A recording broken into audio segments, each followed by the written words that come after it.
Magandang araw na naman pong muli sa inyong lahat mga ka-vlog, boss, idol, regular viewer, silent viewer at kasama na rin po ang lahat ng mga OFW.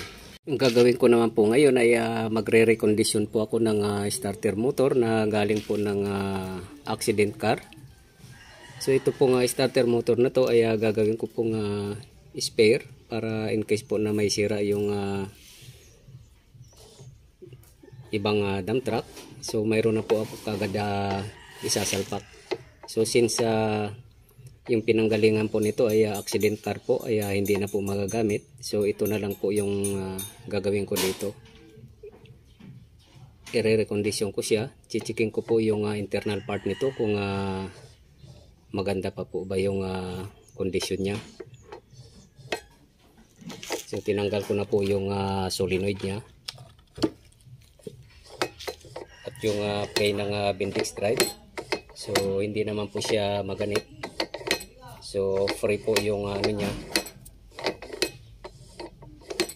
move. So yung loob na lang po yung titingnan ko.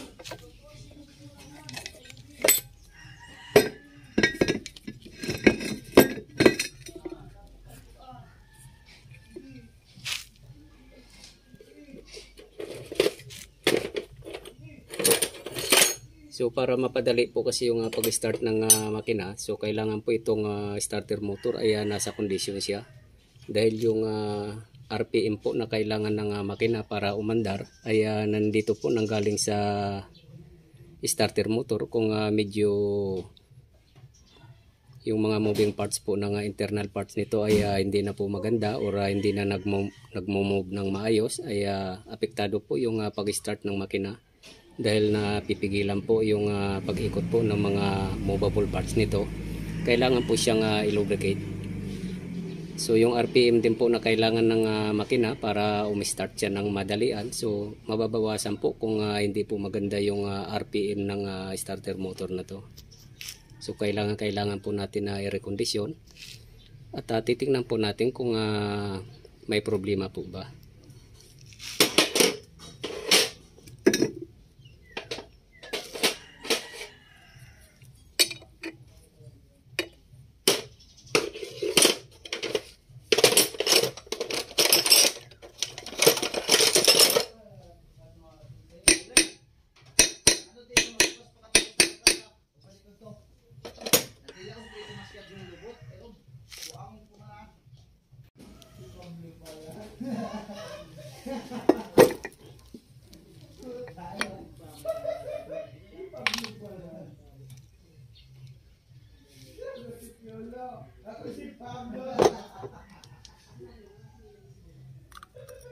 Ito naman talaga sis.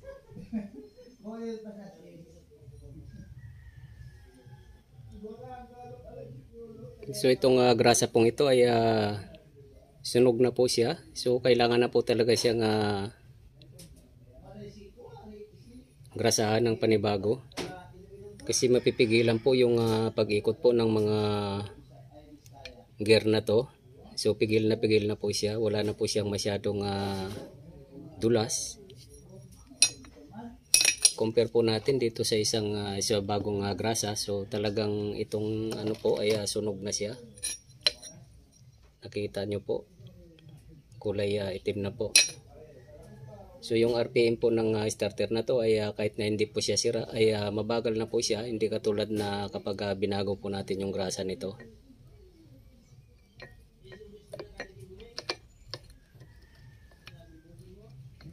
Kailangan po natin i-recondition para yung RPM po ay magbago siya. Bibilis po lalo at mabilis din po niyang mapa-start yung engine.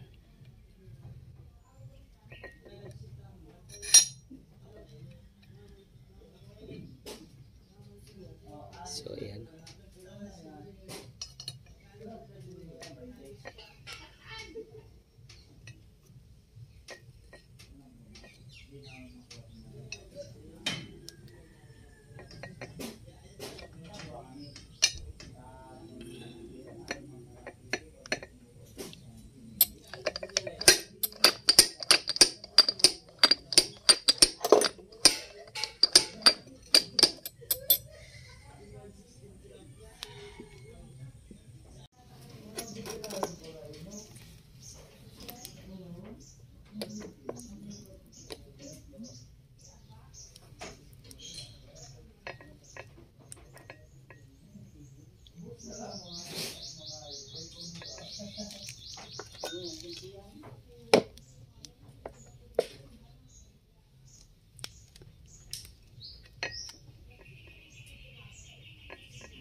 Sabi ka, buta na intindihan mo. Orang yung talaga, kung pag-mag-aga ka sa kakalo. Kaya itaas ako sa natiin.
So ito na po.